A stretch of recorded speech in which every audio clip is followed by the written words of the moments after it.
Hi, I'm Jing, a Chinese teacher. Subscribe now and learn the most common 100 Chinese characters, 250 words, and 50 sentences within 7 weeks. 大家好, welcome to my Chinese class. So today we are going to learn some simple expressions to describe a person's appearance and character. You can use these sentences to make more detailed self-introduction or to introduce other people. So let's start with today's vocabulary. You can read after me now. 我你他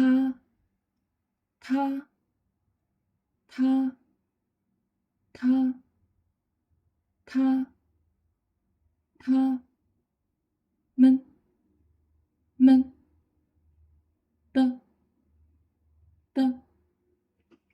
So we have learned some of these pronouns on our last class, and today we are going to expand that a bit more.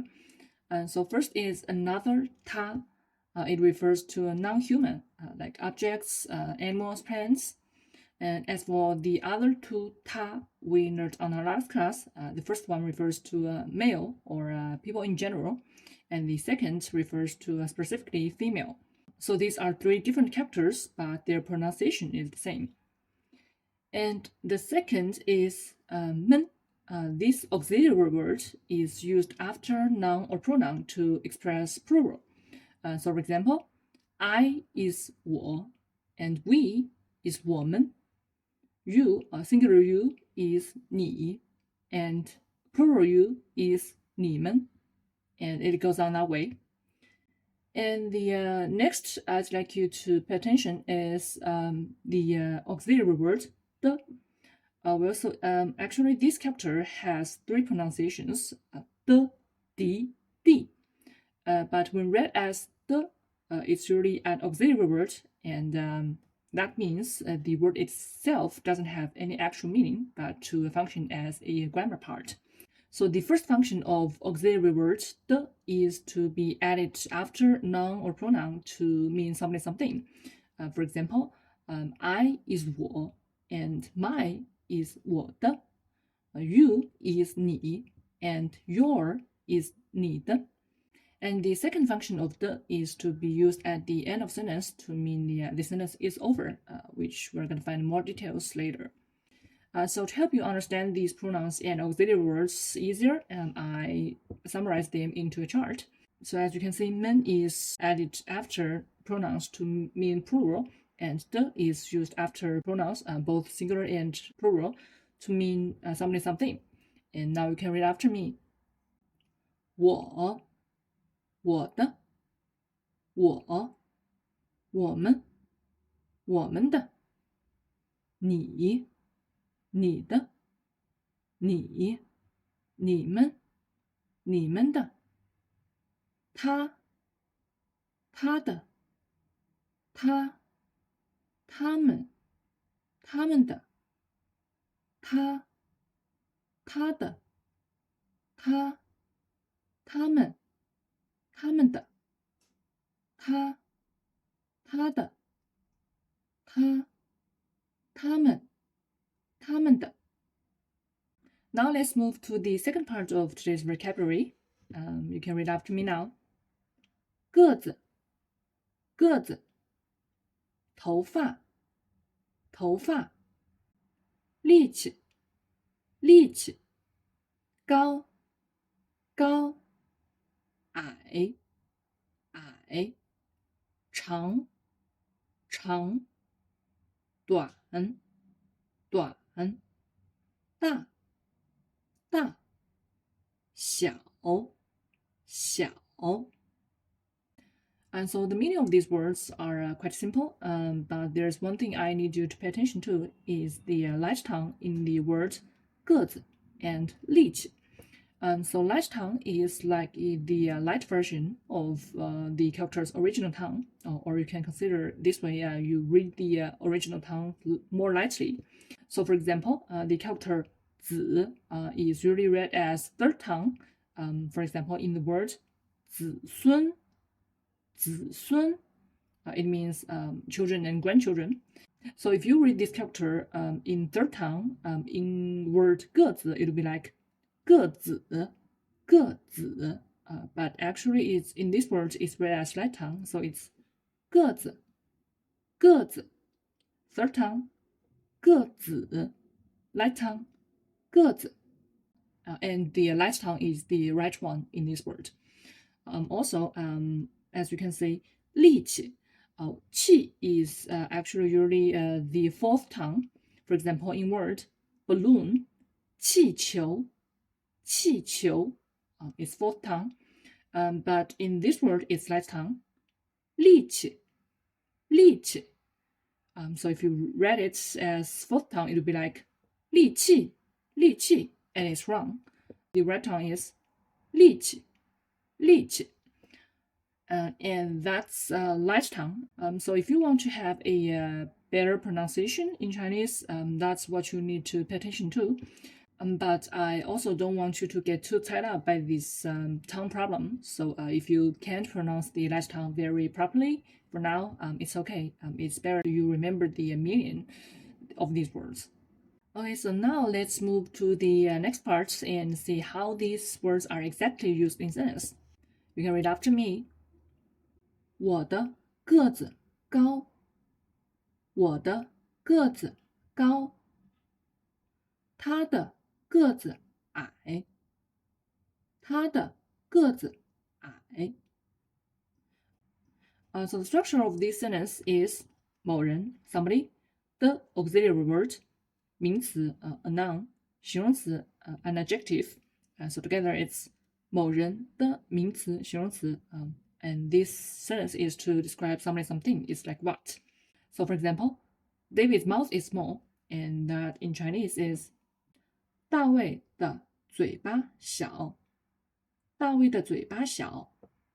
And let's say, for example, David's eyes are big, and that's 大卫的眼睛大，大卫的眼睛大。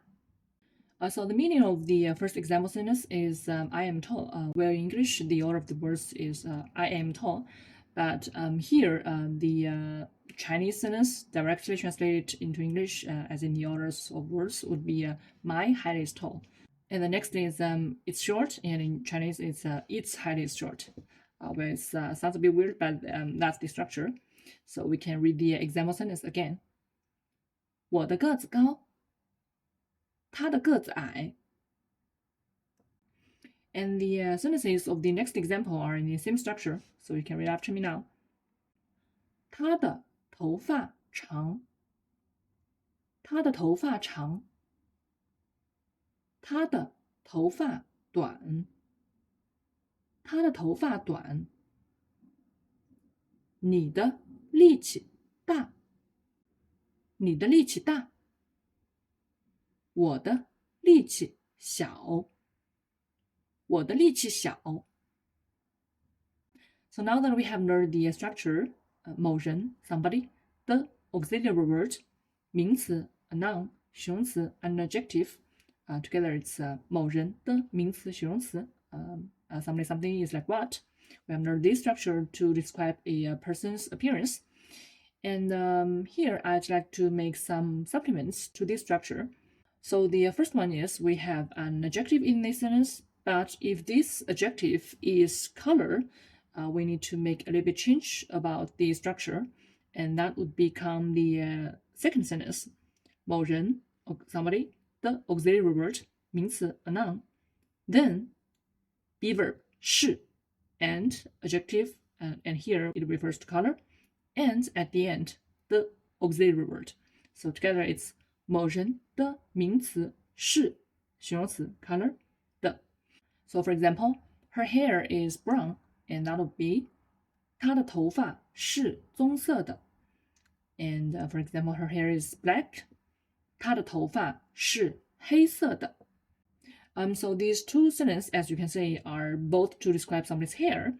But in the first sentence, we don't have be verb and auxiliary word 的 at the end.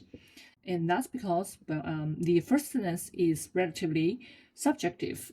For example, like you think her hair is long, but maybe I don't think so. Maybe my hair is longer than hers, so maybe I think her hair is short.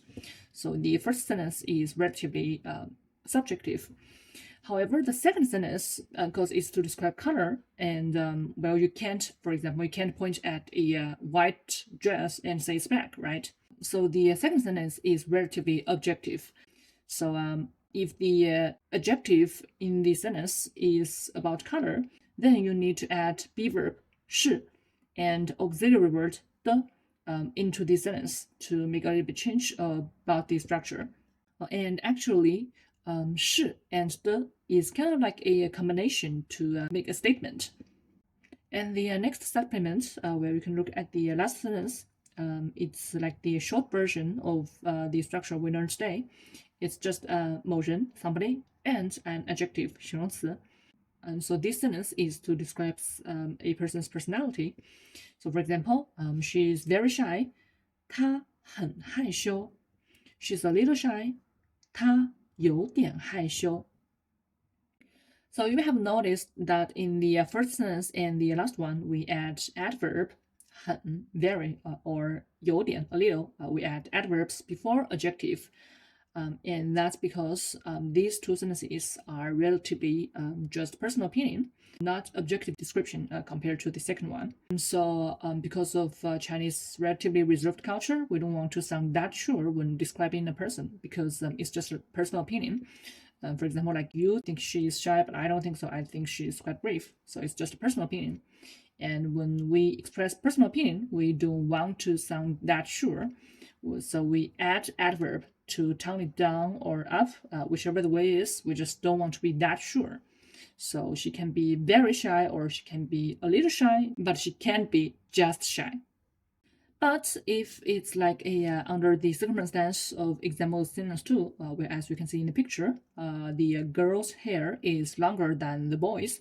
So under this circumstance, it's no longer personal opinion, it's true, because compared to his hair, well, she's is obviously longer. So in this sentence, you don't need to add adverb anymore. You can just say her hair is long. 她的头发长. His hair is short. 她的头发短. We don't need to add adverb anymore, unless you really want to express that her hair is really, really long. Otherwise, you don't need to add adverb before the adjective. And that's all the contents of today. So until today's class, we have learned 16 out of 100 most common characters, besides other words and expressions. And as for today's homework, you can use these 3 sentences to describe yourself or your family or your friends. I know we didn't learn many words on the class because of the time limitation, but I did summarize some words at the end of the video, and I also put them down in the description section of the video. So you can use them to finish your homework. Also, you can always use other online resources like I introduced in the introduction video of this series. Google Translation, online dictionaries. So that's all contents of today. Thanks for watching the video and see you next time. 再见，拜拜。